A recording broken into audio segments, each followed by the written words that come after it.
నమస్తే. లా excellence Telugu current అఫైర్స్కి స్వాగతం. ముందుగా ఇవాల్టి మన కొటేషన్ ఏంటో చూద్దాం. పక్కన వాళ్ళలో ఫాల్ట్స్ చూడడం చాలా ఈజీ. మనలో ఉన్నటువంటి మన ఓన్ ఫాల్ట్స్ ఏంటి అని మనలో మనం చూసుకోవడమే డిఫికల్ట్. సో మనలో ఉండేటటువంటి ఫాల్ట్స్ ఏంటి, మనలో ఉండేటటువంటి మిస్టేక్స్ ఏంటి, దాన్ని ఎలా రెక్టిఫై చేసుకోవాలి, ఇవి మనం కనుక చూసుకుంటే గ్రోత్ అనేటటువంటిది మనకి బాగా ఉంటుంది, పీస్ఫుల్నెస్ ఉంటుంది, హ్యాపీనెస్ అనేటటువంటి ఉంటుంది.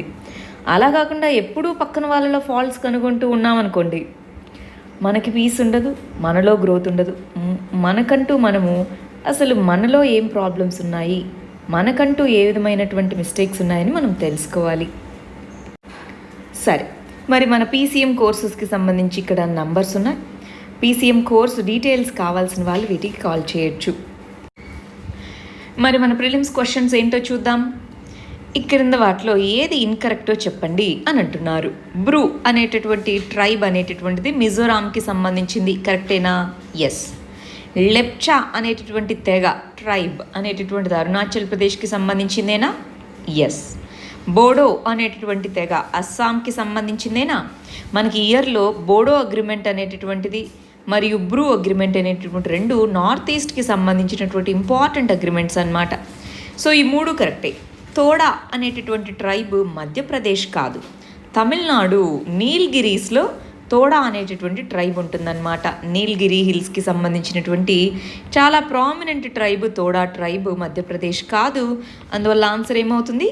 డి అవుతుంది. సెకండ్ క్వశ్చన్ చూడండి. జిఐ ట్యాగ్కి సంబంధించి రెండు స్టేట్మెంట్స్ ఇచ్చాము, ఆ రెండిట్లో ఏది కరెక్టో చెప్పన్నాం. ఫస్ట్ చూడండి, జిఐ యాక్ట్ 1919 కింద మనకి ఏదైనా ఒక వస్తువుకి ఒక జిఐ అనేటటువంటిది ఓన్లీ వస్తువులకు మాత్రమే అప్లికబుల్ అవుతుందన్నారు, అవునా? ఎస్, ఇది ఓన్లీ వస్తువులకు మాత్రమే అప్లికబుల్ అవుతుంది. ఆన్సర్ సో ఒకటి కరెక్ట్. రెండో చూడండి, జిఐస్ జియోగ్రఫికల్ ఇండికేషన్ అన్నటువంటిది ఒక కంట్రీలో ఇచ్చిన ఆ ప్రోడక్ట్కి ఇంటర్నేషనల్గా గుర్తింపు అనేటటువంటిది ఉంటుంది అంటున్నారు, అవునా? ఎస్. సో ఇవి రెండు కరెక్టే కాబట్టి ఆన్సర్ సి 1, 2. థర్డ్ క్వశ్చన్ చూడండి. క్రింద పిరమిడ్ షేప్లో గోపురం ఉండడము, బౌండరీ వాల్ ఉండడము, ఓపెన్ మండపాస్ ఉండడము, ప్రదక్షిణ పట్ట చుట్టూ తిరగడానికి ప్లేస్. సో ఇవన్నీ దేని యొక్క ఫీచర్స్? టెంపుల్ ఆర్కిటెక్చర్లో మనం అయోధ్య టెంపుల్కి సంబంధించినటువంటి నగర ఆర్కిటెక్చర్ అనుకున్నాం. కానీ ఇక్కడ చూపిస్తున్నవన్నీ పిరమిడల్ షేప్లో ప్రదక్షిణ పట్ట ఉండడము నగరా స్టైలా, ద్రవిడా స్టైలా, వేసర స్టైలా, ఏది కాదా? Dravidian style. మన యొక్క ద్రవిడియన్ సౌత్ ఇండియాకి సంబంధించినటువంటి స్టైల్ అన్నమాట. నాలుగో క్వశ్చన్ చూడండి. అమ్మోనియం నైట్రేట్ మనకి బీరట్ లెబనాన్ అనే కంట్రీలో బ్లాస్ట్ జరిగింది కదా. సో అక్కడ మనం బీరట్ అనేటటువంటి ప్లేస్లో ఏ కెమికల్ స్టోర్ చేయడం వల్ల ఈ పర్టికులర్గా ఇదంతా అయిందని చదువుకున్నాము? Ammonium nitrate. మరి అసలు దీన్ని ఏ ఏ రంగాల్లో వాడతాము? అగ్రికల్చర్లో ఫర్టిలైజర్గా, ఇండస్ట్రియల్ కెమికల్గా, డిఫెన్స్లో బాంబ్స్ వీటికని, ఫైర్ వర్క్స్లోనూ దీన్ని వాడతాము. 4 కరెక్టే కాబట్టి ఆన్సర్ ఏమవుతుంది? డి 1, 2, 3, 4. సరే, ఇది మన కోవిడ్-19కి సంబంధించిన అప్డేట్స్. ఈ మధ్య మనం చూడట్లేదు, మీరు ఫాలో అవుతున్నారని అనుకుంటున్నాను. కోవిడ్-19కి సంబంధించి ఓవరాల్గా ఎన్ని కేసులు వస్తున్నాయి, డైలీ ఎన్ని కేసులు రిపోర్ట్ అవుతున్నాయి చూస్తున్నారు. 60,000 కేసుల వరకు డైలీ మనకి కేసెస్ అనేటటువంటి నమోదవుతూ ఉన్నాయి. కేసెస్ అనేటివి పెరుగుతూ ఉన్నాయి. వ్యాక్సిన్ ఇవి వచ్చే టైంకి ఇంకా కేసెస్ చాలా హ్యూజ్గా పెరగచ్చు. ఇప్పుడున్న పరిస్థితుల్లో మనకి వ్యాక్సిన్ అనేటటువంటిది చాలా కంట్రీస్ ప్రయత్నిస్తూనే ఉన్నాయి, కానీ మనకు సంబంధించిన జాగ్రత్తలో మనం ఉండాలి ఖచ్చితంగా, రైట్? నెక్స్ట్ ఆర్టికల్ వచ్చేటప్పటికి డిజాస్టర్ మేనేజ్మెంట్కి సంబంధించింది. కేరళలో మనకి ఒకవైపు ల్యాండ్ స్లైడ్స్, మరి నిన్ననే మనకి ఈ ఎయిర్ ఇండియాకి సంబంధించినటువంటి ఫ్లైట్ అనేటటువంటి స్కిడ్ అవ్వడము, దాంట్లో చనిపోయి ఉన్నారు. ఇలాగ 2 మేజర్ డిజాస్టర్స్ కేరళ స్టేట్లోనే మనం ఇక్కడ చూస్తున్నాము. సరే, ఫస్ట్ ల్యాండ్ స్లైడ్స్ అన్న కాన్సెప్ట్ గురించి చదువుకున్నాం. దీన్ని మనం డిజాస్టర్ మేనేజ్మెంట్ అన్న దాని కింద చదువుకుంటాము. ఇడుక్కి అన్నటువంటి ప్లేస్ ఏదైతే ఉందో, కేరళలోని ఇడుక్కి అనేటటువంటి ప్రాంతం ఏదైతే ఉందో అక్కడ ఇడుక్కి రివర్ కూడా ఉంది. సో ఇది కొండ ప్రాంతం అన్నమాట. ఇడుక్కి అనేటటువంటి డిస్ట్రిక్ట్లో ల్యాండ్ స్లైడ్ అనేది సంభవించింది. సో మనం ఇక్కడ ఏమేం చదువుకోవాలి, ఇంతకీ ల్యాండ్ స్లైడ్ అంటే ఏంటి అన్న మీనింగ్ చదువుకోవాలి. ల్యాండ్ స్లైడ్ జరగడానికి కాజెస్ ఏంటో మనం తెలుసుకోవాలి. ల్యాండ్ స్లైడ్ వల్ల ఏ విధమైనటువంటి ఇంపాక్ట్స్ ఉంటాయో చదువుకోవాలి. మరి దానికి ఏం మెజర్స్ తీసుకోవాలి, ఏ విధమైనటువంటి మెజర్స్ని తీసుకుంటే ల్యాండ్ స్లైడ్స్ యొక్క ఇంపాక్ట్ని తగ్గించుకోవచ్చు. మరి ఇక్కడ ఈ పర్టికులర్ ఈ ఇడుక్కి అనేటటువంటిది ఎర్వీకులం అనేటటువంటి నేషనల్ పార్క్కి దగ్గరలోనే ఇది జరిగింది అన్నారు. మరి ఈ ఎర్వీకులం అనేటటువంటి నేషనల్ పార్క్ ఏంటి, దీనికి సంబంధించినటువంటి ప్రాముఖ్యత ఏంటో తెలుసుకుందాము. ఫస్ట్ పార్ట్ అంతా ఇదంతా మనము మెయిన్స్ ఓరియంటేషన్లో చదువుకుందాము. ఎర్వీకులం నేషనల్ పార్క్ దీనికి సంబంధించింది ప్రిలిమ్స్ పాయింట్ ఆఫ్ వ్యూలో చూద్దాము. సరే, ఇంతకీ ఇక్కడ ఎందుకు ఈ ల్యాండ్ స్లైడ్ జరిగినట్టు? ఎక్కువ వర్షపాతం. సో ఎక్కువ వర్షపాతం అనేటటువంటి కురవడం జరిగింది. రెయిన్ఫాల్ కురవడంతో అక్కడ ల్యాండ్ స్లైడ్ అనేది జరిగింది. దాంతోపాటు ఇంకేమేమి రీజన్స్ ఉన్నాయి ఏంటి అన్నది మనం దీంట్లో చూద్దాం. ఫస్ట్ ఇక్కడ చూడండి, ల్యాండ్ స్లైడ్స్ అనేవి సంభవించాయి ఇడుక్కి అనేటటువంటి డిస్ట్రిక్ట్లో. రైట్, ఈ విధంగా రెస్క్యూ చేస్తున్నారు ఎన్డీఆర్ఎఫ్ వీళ్ళంతా. మరి ఈ కంటెక్స్ట్లో అసలు ల్యాండ్ స్లైడ్స్ అంటే ఏంటో మనం తెలుసుకోవాలి కదా. ఫస్ట్ చూడండి, ల్యాండ్ స్లైడ్ అనేటటువంటిది ఒక స్లోప్ గుండా, గ్రావిటీ వల్ల ఒక స్లోప్ గుండా రాక్, దాని మీద ఉన్నటువంటి డెబ్రిస్ ఇదంతా కూడా ఇలాగ వాల్ గుండా కిందికి జారి రావడాన్ని ల్యాండ్ స్లైడ్స్ అని అంటాము. ల్యాండ్ స్లైడ్స్ జరగడానికి 2 రకాల కారణాలు ఉంటాయండి.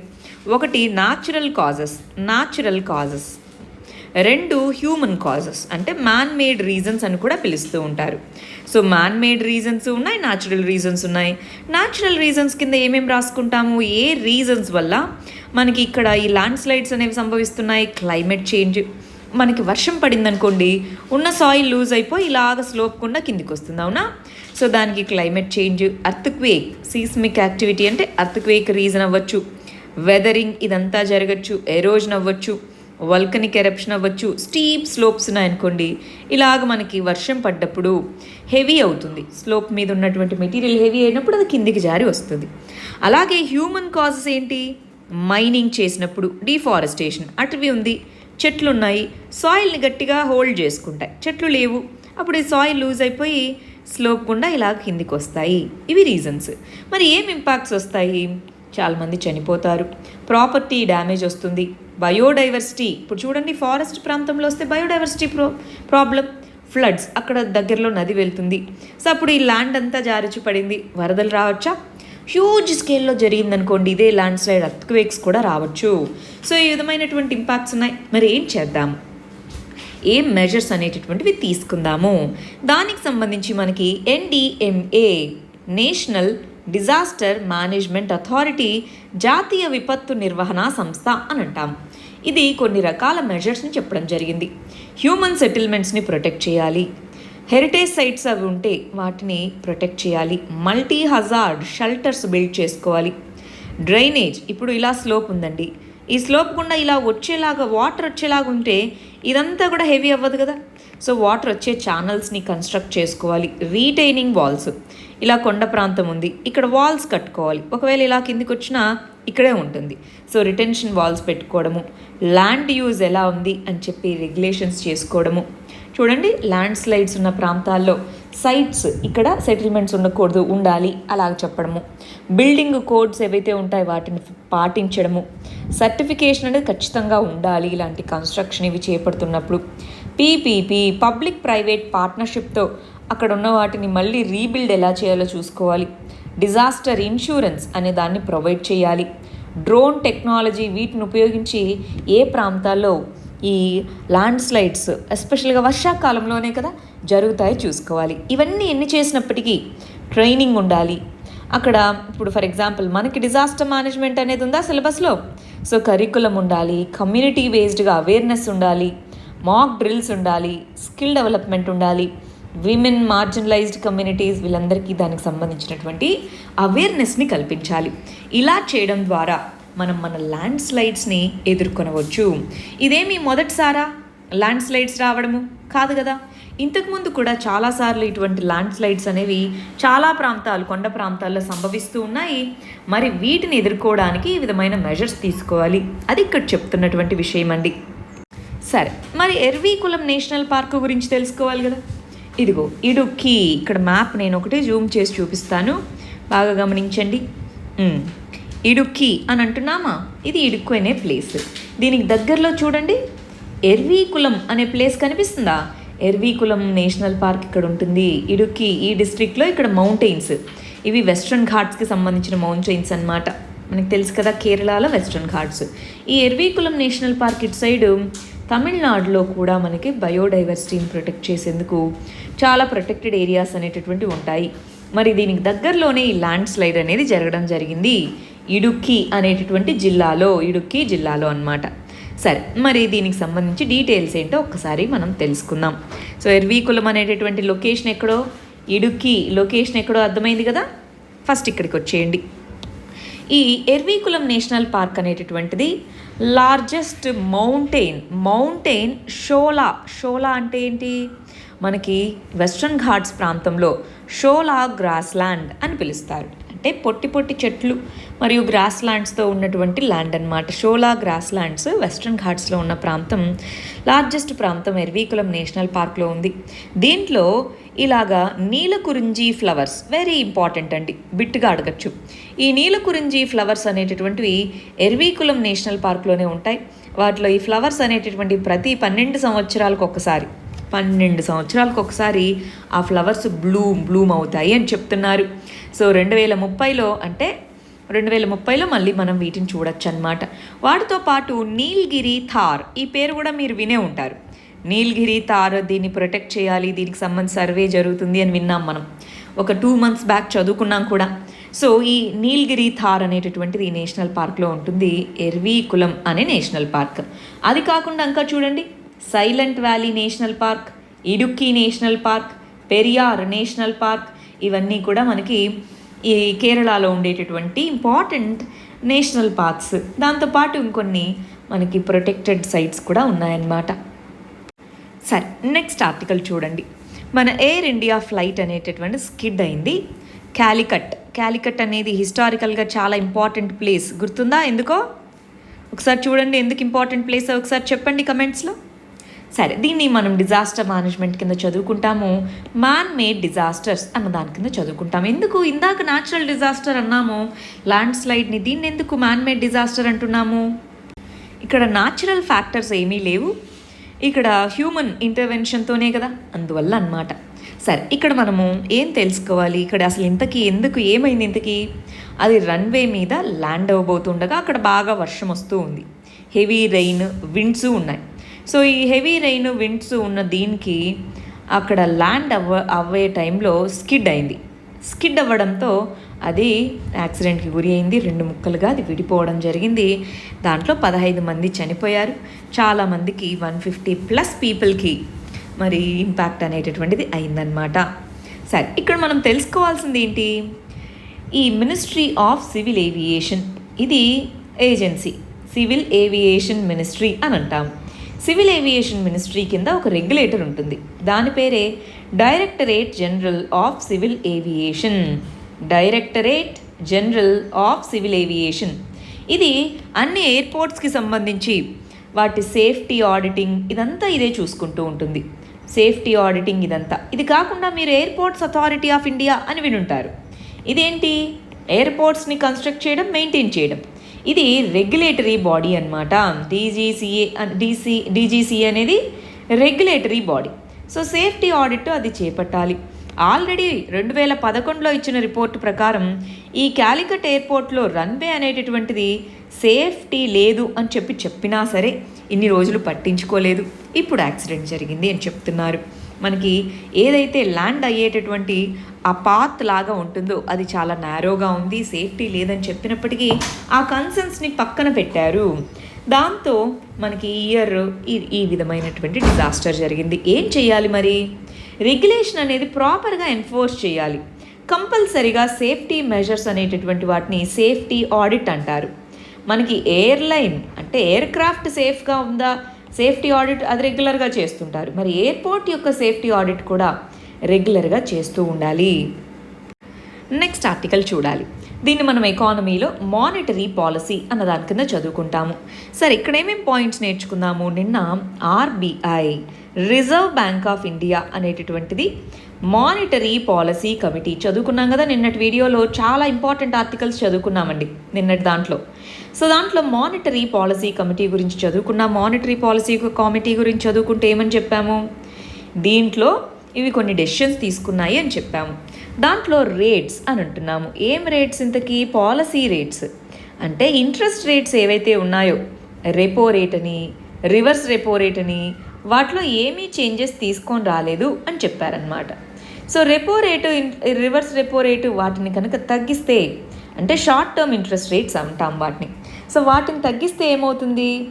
మనకి లెండింగ్ రేట్స్ అనేవి తగ్గుతాయి. సో ఇంట్రెస్ట్ రేట్స్ అనేవి బ్యాంకుల ద్వారా మనకు వచ్చే ఇంట్రెస్ట్ రేట్స్ తగ్గాలి.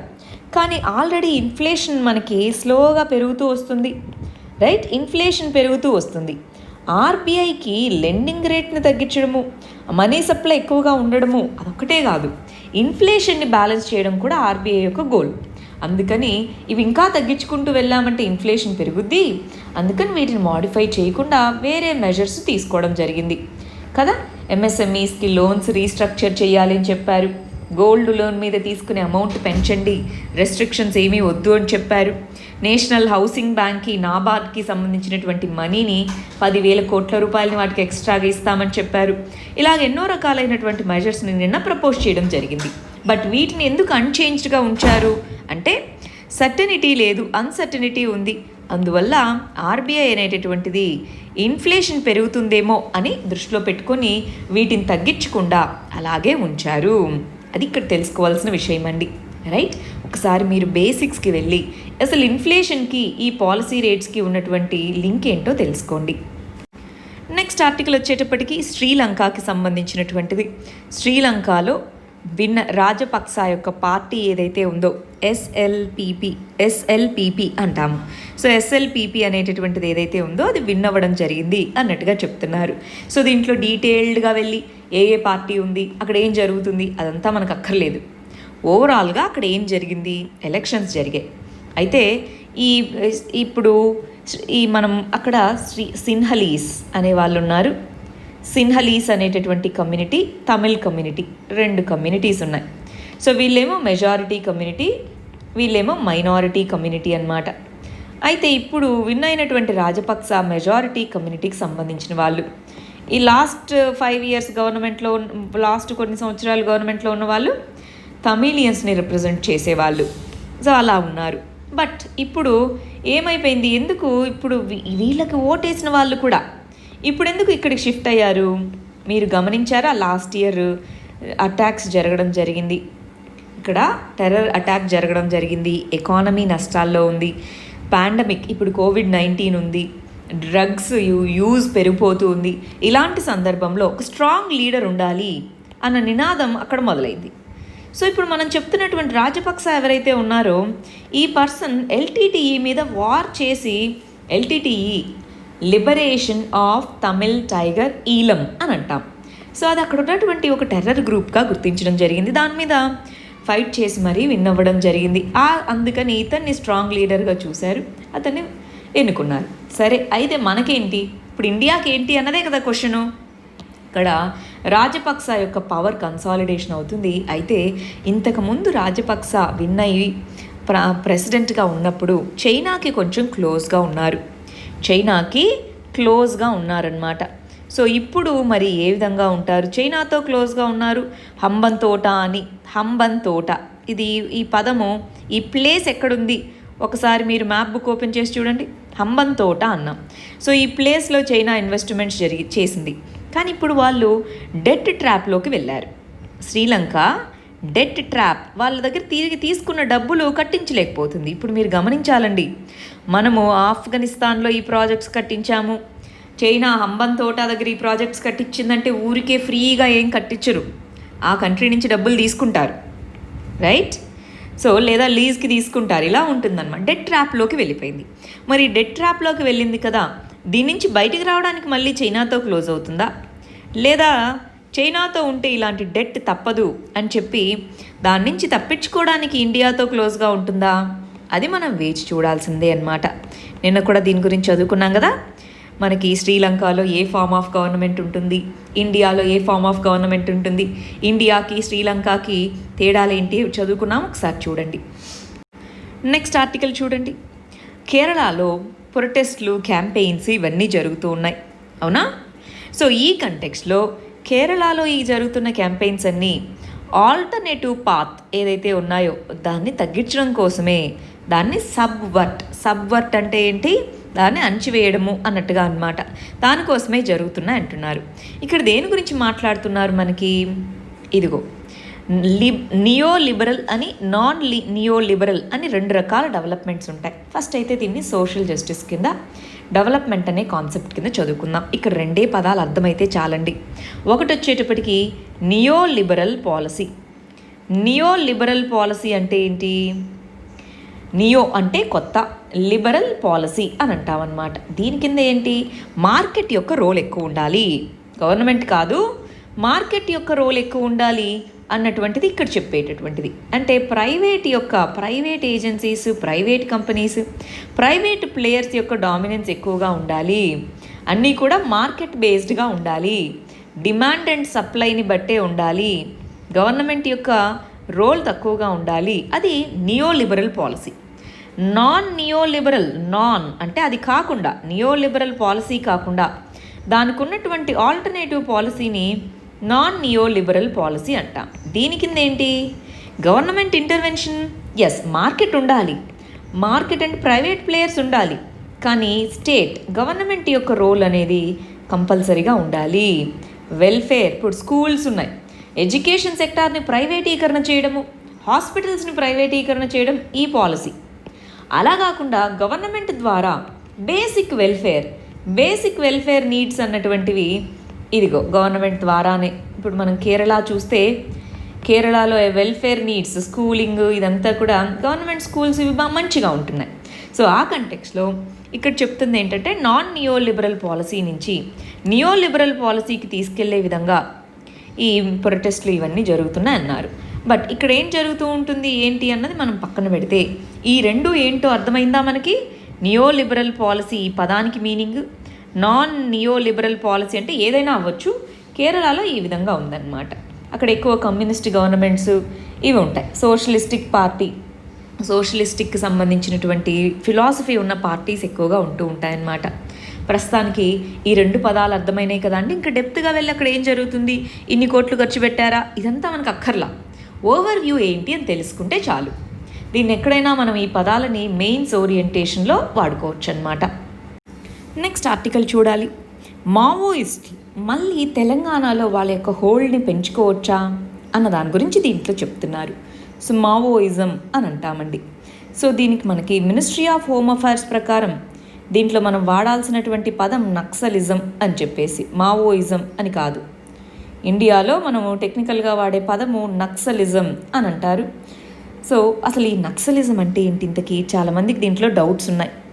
ఈ నక్సలిజం అంటే ఏంటి, దీనికి సంబంధించి నక్సలైట్ మూమెంట్ ఏంటి, ఎందుకు రీజన్స్, అసలు ఎందుకు వచ్చింది నక్సలైట్ మూమెంట్ అనేటటువంటిది, ఎందుకు వచ్చింది, దాన్ని ఎదుర్కోవడానికి ఏ విధమైన స్ట్రాటజీస్ తీసుకున్నాయి, మరి తెలంగాణలో ఇన్ని రోజులు తక్కువ ఉండి ఇప్పుడు ఎందుకు పెరుగుతున్నాయి, ఇవన్నీ మనం తెలుసుకుందాం.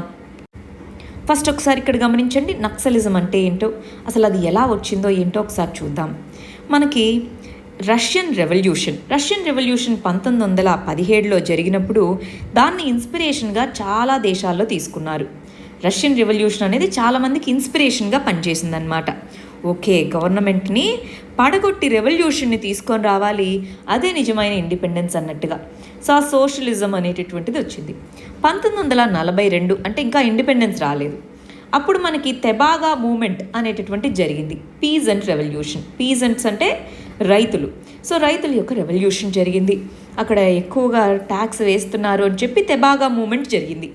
సో పీజెంట్స్, రైతులు ఇంతకుముందు ఎప్పుడూ కూడా ఇవన్నీ చేసినప్పటికీ రీసెంట్గా చూస్తే ఇది హ్యూజ్ మూమెంట్ అనమాట. 1946 నుంచి 51 వరకు తెలంగాణ మూమెంట్ అనేది జరిగింది కదా.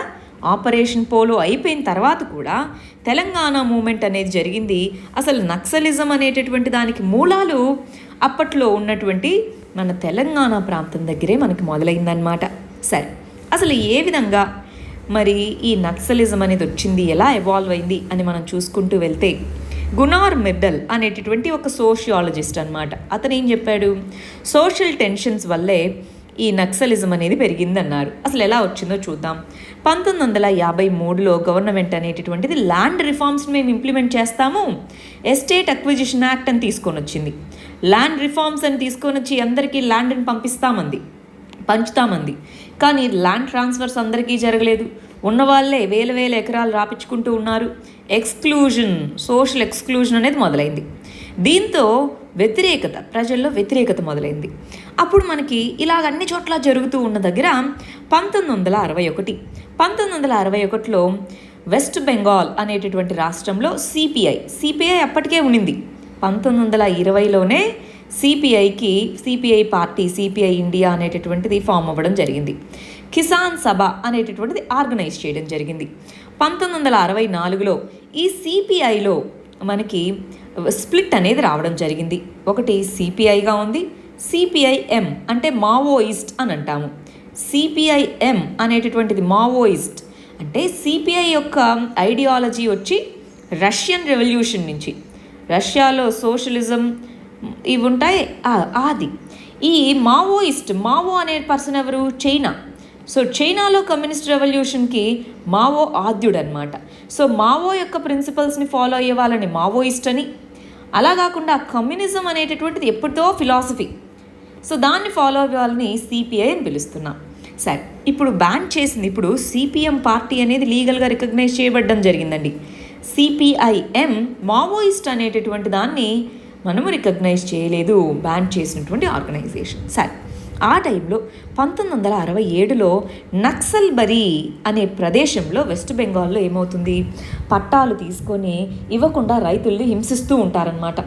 ఆ టైంలో నక్సల్బరీ ఇన్సిడెంట్, రైతులందరూ వెళ్ళి అక్కడ వాళ్ళని కొట్టి ఆ దస్తావేజులన్నీ తీసుకొచ్చి బలవంతంగా కాల్ చేసి ఆ దస్తావేజుల్ని అలా చేస్తారు. దాన్ని నక్సల్బరీ ఇన్సిడెంట్ అంటారు. సో దానికి ఇంటర్నేషనల్గా చాలా దేశాల నుంచి సపోర్ట్ కూడా వచ్చింది. అప్పట్లో మావో ఉన్నారు, చైనా నుంచి కూడా సపోర్ట్ వచ్చింది అంటుంటారనమాట. 1968 నెక్స్ట్ ఇయరే మనకి all India coordinated committee of communist revolutionaries అనేది ఫామ్ అయింది. దాంట్లో 1969లో సిపిఐఎంఎల్ అనేటటువంటిది, మళ్ళీ సిపిఐఎం నుంచి సిపిఐఎంఎల్ మార్క్సిస్ట్ లెనినిస్ట్ అనేటటువంటిది ఫామ్ అయింది. లెనిన్ అనేటటువంటి పర్సన్ రష్యన్ లీడర్ అనమాట. సో లెనిన్ యొక్క ఐడియాలజీని ఫాలో అయ్యే వాళ్ళంతా ఇంకొక గ్రూప్గా ఫామ్ అయ్యారు. ఈ సిపిఐఎంఎల్ అనేటటువంటి దాంట్లో రెండు రకాలుగా, సిపిఐఎంఎల్ పీపుల్ వార్ గ్రూప్ అని అంటారు, పిడబ్ల్యూజీ అని అంటారు. సో పీపుల్ వార్ గ్రూప్, ఆ తర్వాత ఇలాగ రకరకాల గ్రూప్స్గా దాంట్లో ఫామ్ అయ్యాయి. ఈ సిపిఐ మావోయిస్ట్ అనేటటువంటిది ఉందే, అది ఎంసీసీ అనేటటువంటిది సిపిఐ మావోయిస్ట్లో కలిసిపోతుంది. సో ఇలాగ మనకి మావోయిజం అనే మూమెంట్ పెరుగుతూ వస్తుంది. ఇప్పుడు మనం చూస్తే రెడ్ కారిడార్ అంటారండి. రెడ్ కారిడార్ అనేటటువంటిది ఏంటి, మనకి రెడ్ కారిడార్ అనేటటువంటిది ఏ ప్రాంతాల్లో అయితే నక్సల్ ప్రభావిత ప్రాంతాలు ఉన్నాయో వాటిని మనం రెడ్ కారిడార్స్గా చెప్తూ ఉంటామన్నమాట. ఈ రెడ్ కారిడార్స్లో ఇంతకుముందు మన ఉమ్మడి రాష్ట్రంగా ఉన్నప్పుడు మన యొక్క ఆంధ్రప్రదేశ్ అనేది కూడా ఉండేది. ఇప్పుడు ఏమైంది, ఇప్పుడు ఓవరాల్గా తగ్గిపోయింది. ఇప్పుడు మళ్ళీ ఎందుకు పెరుగుతూ వస్తుంది, అసలు ఏం చేస్తున్నారు, అదొకసారి మనం తెలుసుకుందామా?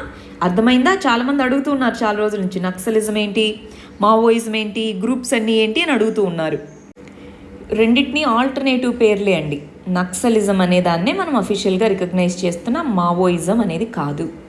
మావో అంటే ఇక్కడ చైనా లీడర్ యొక్క కమ్యూనిస్ట్ ఫిలాసఫీని ఫాలో అయ్యే వాళ్ళు మావోయిజం అని, నక్సల్బరీ ఇన్సిడెంట్ తర్వాత ఇది వచ్చింది కాబట్టి నక్సలిజం అని ఎందుకు పేరు వచ్చింది, నక్సల్బరీ అనే ఇన్సిడెంట్ వెస్ట్ బెంగాల్ ఇన్సిడెంట్ తర్వాత ఇది వచ్చింది కాబట్టి దీన్ని పిలుస్తాం అఫీషియల్గా నక్సలైట్ మూమెంట్, నక్సలిజం అని పిలుస్తూ ఉంటామండి.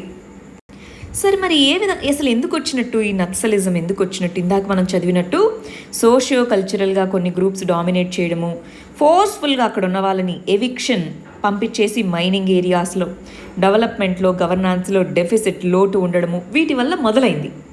ఇప్పుడు గవర్నమెంట్ దాన్ని ఫైట్ చేయడానికి ఫస్ట్ దాన్ని లా అండ్ ఆర్డర్ ప్రాబ్లంగా చూసింది. ఆపరేషన్ గ్రీన్ హంట్ అని, ఆపరేషన్ స్టీపుల్ చేజ్ అని రకరకాల మూమెంట్స్ తీసుకొచ్చింది, కానీ కుదరలేదు.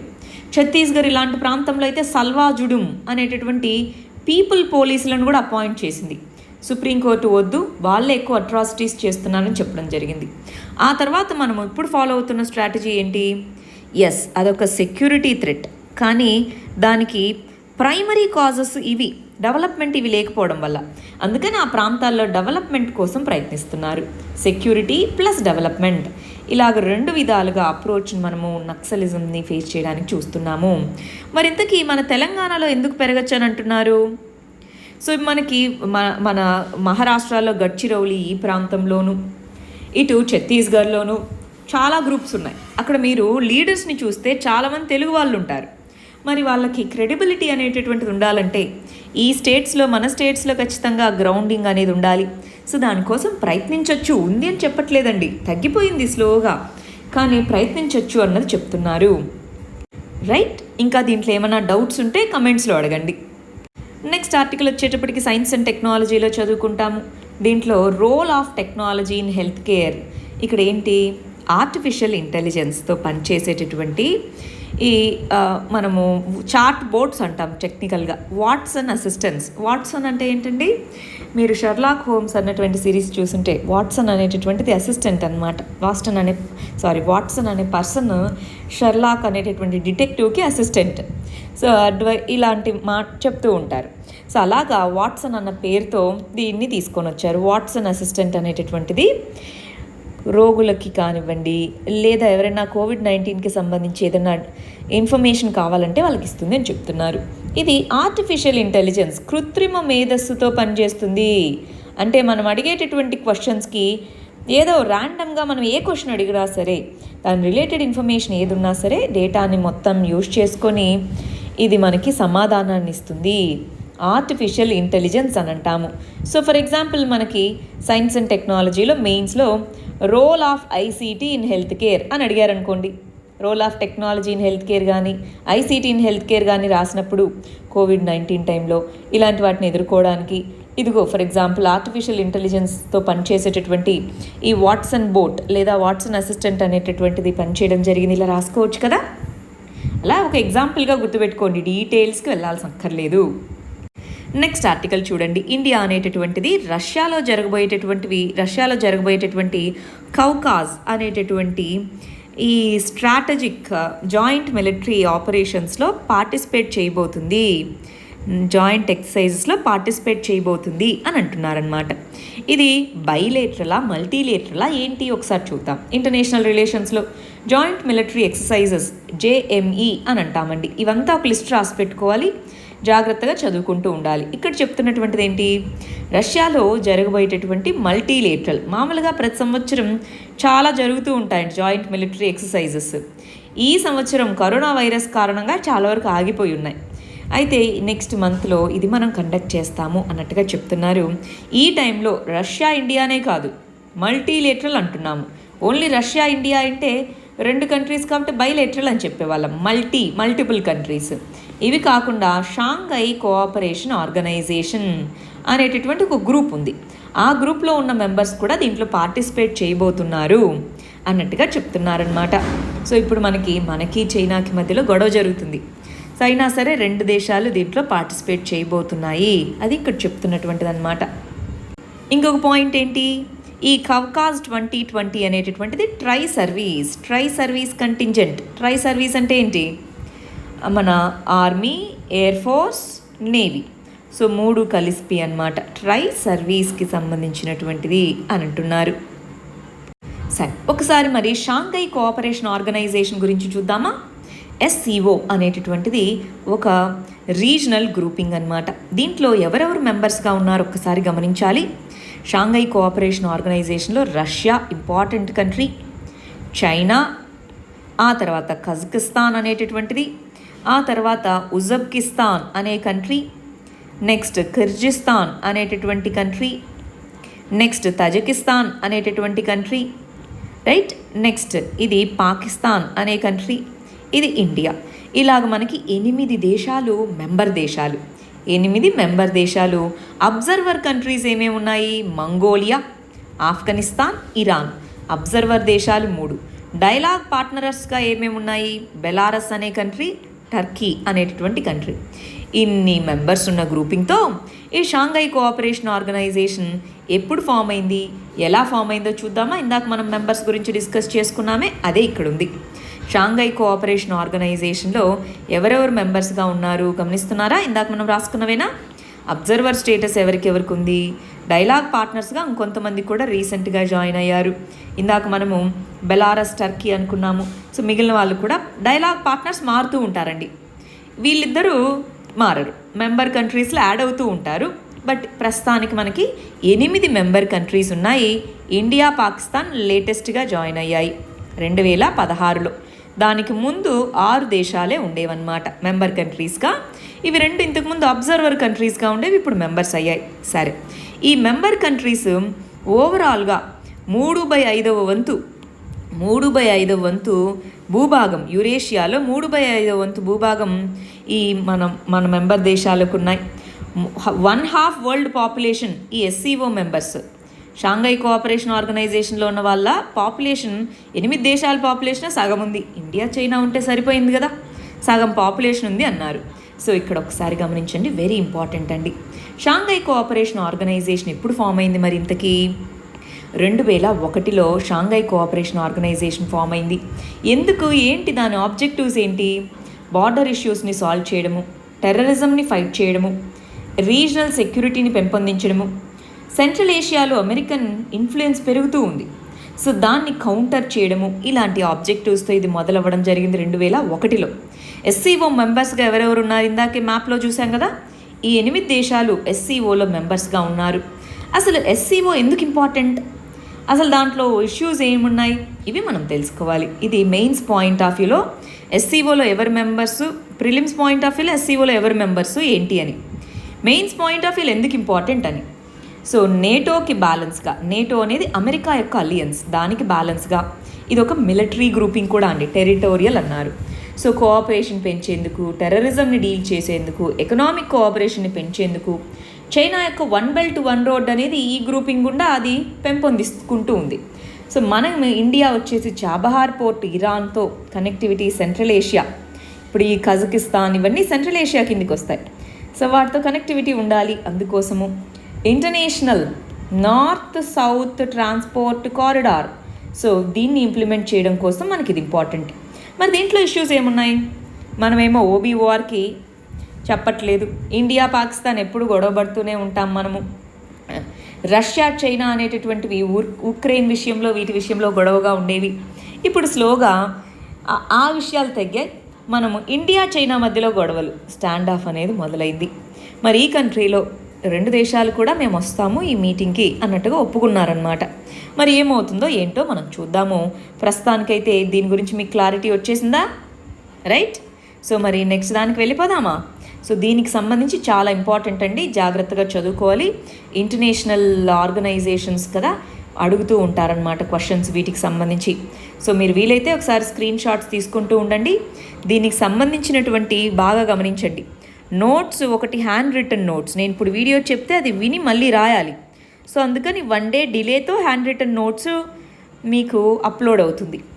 ఈ పీడిఎఫ్ ఏదైతే ఉందో, ఇప్పుడు నేను చెప్పేటటువంటి పీడిఎఫ్ ఏదైతే ఉందో, స్లైడ్స్కి సంబంధించిన పీడిఎఫ్ వీడియో అవగానే అప్లోడ్ అవుతుంది. సో ఇది మీరు డౌన్లోడ్ చేసుకోవచ్చు. హ్యాండ్ రిటన్ నోట్స్ తెలుగులో రాస్తారు. సో తెలుగులో ప్రిపేర్ అయ్యే స్టూడెంట్స్ దాన్ని కూడా యాక్సెస్ చేసుకోవచ్చు. నెక్స్ట్ ఆర్టికల్ వచ్చేటప్పటికి యూఎస్ అనేటటువంటిది టిక్టాక్, వీచాట్ అనేటటువంటి 2 ఎవరి యొక్క యాప్స్ అండి? చైనా యొక్క యాప్స్. సో చైనా యొక్క యాప్స్ని బ్యాన్ చేస్తాము అన్నట్టుగా చెప్తున్నారనమాట. సో మీరు కనుక ఇది మీరు చైనా కంపెనీలు కాబట్టి అని, అలా కాకుండా మైక్రోసాఫ్ట్ ఇంకొకళ్ళు కొనుక్కున్నారనుకోండి, అప్పుడు అవి ఏమవుతాయి? యూఎస్ఏ కంపెనీస్ అవుతాయి. సో ఇది ఇండైరెక్ట్గా బెదిరించడం, మీరు వాళ్ళకి అమ్ముతారా లేదా బ్యాన్ చేయమంటారా అన్నట్టుగా చెప్పడం అన్నమాట. ప్రస్తుతానికైతే జరుగుతుంది. టిక్టాక్, వీచాట్ మీద చాలా, ఇప్పుడు మనం ఆల్రెడీ వీటిని బ్యాన్ చేసేసాము, యూఎస్ఏ కూడా బ్యాన్ చేస్తామన్నట్టుగా చెప్పడం జరిగింది. మరి ఏం జరుగుతుందో చూద్దాం. నెక్స్ట్ ఆర్టికల్ వచ్చేటప్పటికి లోయా జిర్గా అనేటటువంటి ట్రెడిషనల్ గ్రూప్, అంటే అక్కడ ఉండేటటువంటి లోకల్ లీడర్స్ అందరితో కలిసి ఒక సమావేశం అనేటటువంటిది రిలీజ్ చేయడం జరిగింది. దాంట్లో ప్రిజనర్స్ ఎవరైతే అరెస్ట్ చేయబడ్డారో, జైల్లో ఉన్నారో వాళ్ళని రిలీజ్ చేస్తామన్నట్టుగా మాట్లాడడం జరిగింది. తాలిబన్స్ 400 మంది ఫైటర్స్ని రిలీజ్ చేయండి అని అంటున్నారు. సరే, ఇక్కడ ఏం జరిగింది? 2 రోజుల క్రితం, అంటే మనకి 5th రోజు, మీరు ఒకసారి వీడియో 4th 5th రోజు వీడియోలు మీరు చూస్తే ఆఫ్ఘనిస్తాన్లో అసలు ఏంటి క్రైసిస్ మీకు తెలుస్తుంది. ఇక్కడ మనం ఏం తెలుసుకుందాము? దోహా డీల్ అనేటటువంటి తెలుసుకోవాలి. దోహా డీల్ అనేటటువంటిది లాస్ట్ ఇయర్ యుఎస్ఏ మరియు తాలిబన్స్ మధ్య జరిగినటువంటి డీల్ అన్నమాట. దాని ప్రకారం యుఎస్ఏ మేము ఆఫ్ఘనిస్తాన్ నుంచి వెనక్కి వెళ్ళిపోతాము అంది. తాలిబన్ సరే మేము వైలెన్స్ ఆపేస్తాము, పొలిటికల్ ప్రాసెస్లో పాల్గొంటాము అని చెప్పారు. సో ఆ డీల్కి సంబంధించి తాలిబన్ ఒక్కళ్ళు ఉంటే సరిపోదు కదా, ఆఫ్ఘాన్ గవర్నమెంట్తో మాట్లాడాలి. అందుకని దాన్ని మనము ఇంట్రా ఆఫ్ఘాన్ అని అంటాము. ఇంట్రా అంటే వితిన్ అని. సో ఆఫ్ఘనిస్తాన్ లోపల ఉండేటటువంటి గ్రూప్స్ మాట్లాడాలి. మరి ఆఫ్ఘనిస్తాన్ గవర్నమెంట్ చాలా వాటికి ఒప్పుకోవట్లేదు.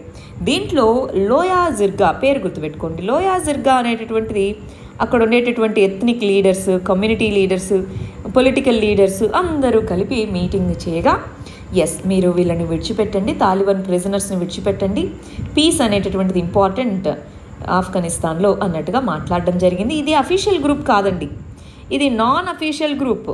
కాకపోతే అందరు ప్రజల యొక్క సమ్మతి ఉంటుంది కాబట్టి ఈ గ్రూప్ ఒకసారి ఏదైనా డిసైడ్ చేస్తే అది ఇంప్లిమెంట్ చేస్తారనమాట. వాళ్ళ పార్లమెంట్ అది కాదు, ఇది ట్రెడిషనల్గా లోకల్ లీడర్స్ వీళ్ళందరూ కలిసి ఒక నేషనల్ లెవెల్లో జరిపేటటువంటి ఒక మీటింగ్ మాత్రమే. సో ఒకసారి దోహా డీల్ ఏంటో చదువుకోండి. ఆఫ్ఘనిస్తాన్లో క్రైసిస్ ఏంటి అన్నది మనము 2 days బ్యాక్ చెప్పాము. సో ఒకసారి ఆ వీడియోస్ చూడండి.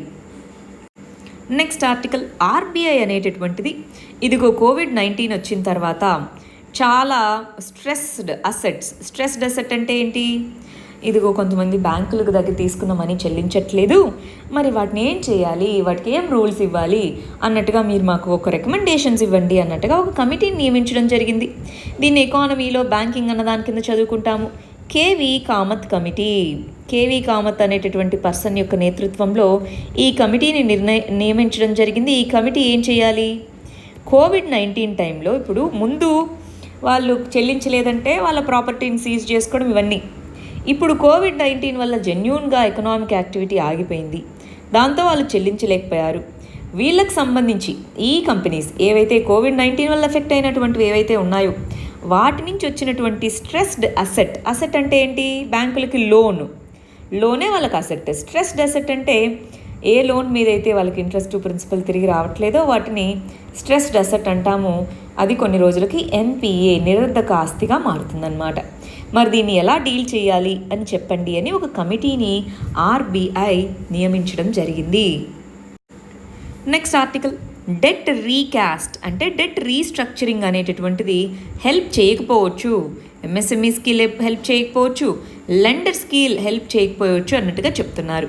దీన్ని మనం ఎకానమీలో బ్యాంకింగ్ మరియు ఫినాన్షియల్ సెక్టార్ అన్న దాని కింద చదువుకుందాం. నిన్న ఆర్బీఐ తీసుకున్న డెసిషన్స్లో ఏం డెసిషన్స్లో ఒక ఇంపార్టెంట్ డెసిషన్స్ ఏంటి? MSMEs, micro small medium enterprises, సూక్ష్మ, చిన్న మరియు మధ్య తరహా పరిశ్రమలు, వీటికి సంబంధించి ఏదైనా డెట్, అప్పు అనేటటువంటిది ఉంటే ఈ డెట్ అనేటటువంటిది అవి తీర్చలేకపోతే దీన్ని రీస్ట్రక్చర్ చేయండి. అంటే వాళ్ళకి ఇంకొంచెం అప్పుగా ఇవ్వండి, వాళ్ళ ఎకనామిక్ యాక్టివిటీ మెరుగుపడిన తర్వాత మొత్తం కలిపి చెల్లిస్తారు అని చెప్పేసి. సో ఇప్పుడు ఎంఎస్ఎంఈస్కి ఎందుకు ఉపయోగపడదు అంటున్నారు? ఇప్పట్లో ఎకనామిక్ యాక్టివిటీ రివైవల్ కనిపించట్లేదే. బ్యాంకులకి ఎందుకు ఉపయోగపడదు అంటున్నారు? వాళ్ళు తిరిగి మళ్ళీ చెల్లించే పరిస్థితి వస్తుందో రాదో తెలియదే. సో అందువల్ల రీస్ట్రక్చరింగ్ అంటే అడిషనల్గా లోన్ ఇచ్చి లేదా ఇంట్రెస్ట్ రేట్ తగ్గించి రకరకాల మెథడ్స్ ఉంటాయి.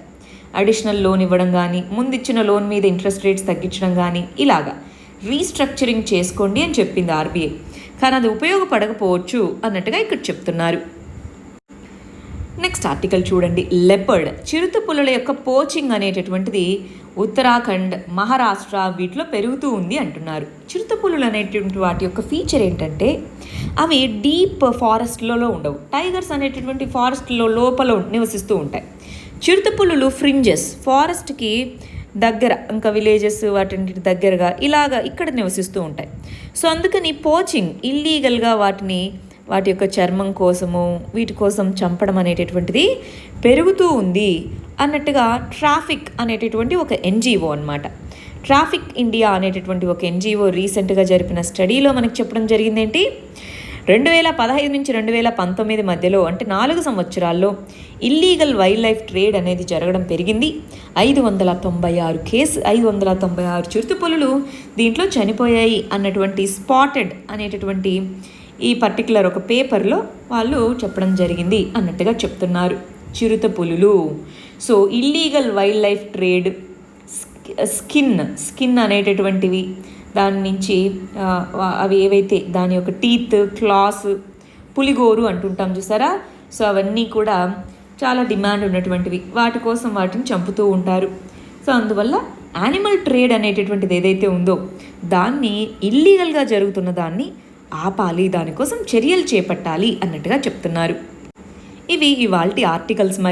మరి మన వాళ్ళు మెయిన్స్ క్వశ్చన్స్కి ఆన్సర్స్ ఏం రాశారో ఒకసారి చూద్దామా. ఫస్ట్ చూడండి, రోల్ ఆఫ్ టెక్నాలజీ ఏంటి సస్టైనబుల్ అగ్రికల్చర్లో అన్నాం. చాలా డైరెక్ట్ క్వశ్చను, దీన్ని ఇంకా డీటెయిల్డ్గా చెప్పి క్వశ్చన్ ఇవ్వచ్చండి, మీకు సింపుల్గా ఉంటుందని అలా ఇచ్చాను. సరే, టెక్నాలజీ అన్నటువంటిది చాలా వాటిలో రోల్ ప్లే చేస్తుంది. రోల్ ఆఫ్ టెక్నాలజీ దాంట్లో సాయిల్ ఫర్టిలిటీకి సంబంధించి డ్రోన్ టెక్నాలజీ ఇవన్నీ రాశారు. రోల్ ఆఫ్ టెక్నాలజీలోనే అడ్వాంటేజెస్ మీరు సపరేట్గా రాయకూడదండి, టెక్నాలజీ గురించి చెప్తూ మీరు దీన్ని దాంట్లో ఇంక్లూడ్ చేసుకోవాలి. ఫర్ ఎగ్జాంపుల్ జిఎం క్రాప్స్ అనేది బయోటెక్నాలజీయేనా, సో మీరు అలా రాసుకోవాలి. జిఎం క్రాప్స్ రాసుకోండి, ఐసీటీ టెక్నాలజీ రాసుకోండి, స్పేస్ టెక్నాలజీ రాసుకోండి, దీన్ని బయోటెక్ అందాం, బయోటెక్ రాసుకోండి. ఇలాగ మీరు చాలా రాసుకోవచ్చు, రైట్. ఇలాగా డిఫరెంట్ టెక్నాలజీస్ ఎలా ఉపయోగపడతాయని మీరు రాసుకోవచ్చు అనమాట. దీన్ని ఇంటిగ్రేటెడ్గా రాయండి. ఇక్కడ చూడండి, mobile phones, irrigation, agricultural markets, remote sensing, others. ఇప్పుడు చూడండి, మీరు ఇందాక నేను చెప్పినట్టు ఇలా ఫీల్డ్స్ వైజ్గా రాసుకుంటే బయోటెక్నాలజీ అని, నానో టెక్నాలజీ కూడా అగ్రికల్చర్లో ఉపయోగపడుతుందా లేదా, సస్టైనబుల్ అంటే ఏంటి, ఎన్విరాన్మెంట్కి నష్టం కలిగించకుండా ఉండేలాగా, సో నానో టెక్నాలజీ ఉపయోగపడుతుంది, ఐసీటీ టెక్నాలజీ ఉపయోగపడుతుంది, స్పేస్ టెక్నాలజీ ఉపయోగపడుతుంది. మీరు రాసినవన్నీ స్పేస్ ఐసీటీలోనే ఉండిపోయాయి, మరి మిగిలినవి కూడా రాయాలి కదా, సో అందుకని బ్రాడ్ ఏరియాస్ని ఎప్పుడూ తీసుకోవాలి. సరే, ఇక్కడ చూడండి, సో వ్యవసాయం మీద ఆధారపడి ఉన్నారు. వ్యవసాయ రంగంలో రోల్ ఏంటి, టెక్నాలజీ యొక్క రోల్ ఏంటి అని అంటున్నారు. సో ఏం జరుగుతుందని రాశారండి మీరు ఇక్కడ, అవునా. సో రోల్ ఏంటి అని రాశారు. టెక్నాలజీ యొక్క రోల్ సస్టైనబుల్ డెవలప్మెంట్లో ఏంటి అంటే ఏ టెక్నాలజీస్ని సస్టైనబుల్ డెవలప్మెంట్కి వాడుకోవచ్చు అని మీరు రాయాలి, రైట్. క్వశ్చన్ని ఒకసారి మళ్ళీ క్లియర్గా చదవండి, రోల్ ఆఫ్ టెక్నాలజీ ఏంటి అని. సో ఇప్పుడు మీరు ఇది రాశారు చూసారా, దానివల్ల ఉన్న నష్టాలని, అవి మీరు ఒక్క పాయింట్గా రాసుకోండి, కంక్లూజన్గా రాసుకోండి. ఎందుకంటే సస్టైనబుల్ అగ్రికల్చర్ అనేది చాలా కాంప్రిహెన్సివ్ టర్మ్ అనమాట. దాంట్లో రోల్ ఏంటి అన్నట్టుగా, impact of technology on sustainable agriculture అంటే మీరు ఇలా రాయొచ్చు, అర్థమైందా. ఇంపాక్ట్ ఏంటి అని ఈ వర్డ్ మార్చుంటే మీరు ఇలా రాయొచ్చు. ఒకసారి క్వశ్చన్ని మళ్ళీ చదవండి. ఇక్కడ చూడండి, సో టెక్నాలజీ ఏంటి, మెరిట్స్ ఏంటి, డీమెరిట్స్ ఏంటి, ఇందాక నేను చెప్పింది అర్థమైందా అండి. ఇందాక రోల్ ఆఫ్ టెక్నాలజీకి ఇంపాక్ట్స్ ఆఫ్ టెక్నాలజీకి కొంచెం తేడా ఉంటుంది, జాగ్రత్తగా చూసుకోవాలి. ఇక్కడ చూడండి, టెక్నాలజీ యొక్క రోల్ ఏంటి, సెన్సార్స్ ఇవన్నీ రాశారు కదా, వీటిని ఇందాక మనము కేటగిరీస్, బ్రాడ్ కేటగిరీస్ ఏవైతే ఉంటాయో వాటి కింద రాసుకుంటే చాలా నీట్గా మీకు కేటగరైజేషన్ వచ్చేస్తుంది, ఏది మిస్ అవ్వకుండా రాసుకోవచ్చు. ఇక్కడ చూడండి, టెక్నాలజీని ఎక్కడెక్కడ రాసుకోవచ్చు అని రాశారా. సో వీటిని రాయడానికి ఇందాకన్నట్టు బ్రాడ్ రోల్స్, అన్ని రకాలైనటువంటి ఏరియాస్ని మిస్ అవ్వకుండా రాయండి. ఇక్కడ రోల్ ఏంటి, సో రోల్ ఆఫ్ బ్యాంకింగ్ ఇలాంటివన్నీ రాశారు. డ్రోన్ టెక్నాలజీ ఇవన్నీ ఐసీటీనే అండి, ఇవన్నీ ఇన్ఫర్మేషన్ కమ్యూనికేషన్ టెక్నాలజీనే కదా. సో మిగిలినవన్నీ కూడా మీరు మిస్ అవ్వకుండా రాసుకోవాలి. ఇక్కడ చూడండి, మెరిట్స్ ఏంటి టెక్నాలజీలో, డీమెరిట్స్ ఏంటి, రోల్ ఏంటి అన్నప్పుడు మీరు ఏ టెక్నాలజీస్ని ఎక్కడెక్కడ వాడుతున్నాము అన్నది గుర్తుపెట్టుకోండి అన్నది రాయాలి. మరి ఇది మన ఇవాల్టి మెయిన్స్ క్వశ్చన్ అండి. ఇవి మన first set of prelims questions, ఇవి మన second set of prelims questions. వీటికి ఆన్సర్స్ కమెంట్ సెక్షన్లో ఇవ్వండి, రేపు మనం వీటికి కరెక్ట్ ఆన్సర్స్ ఏంటో చూద్దాం. All the very best, thank you very much.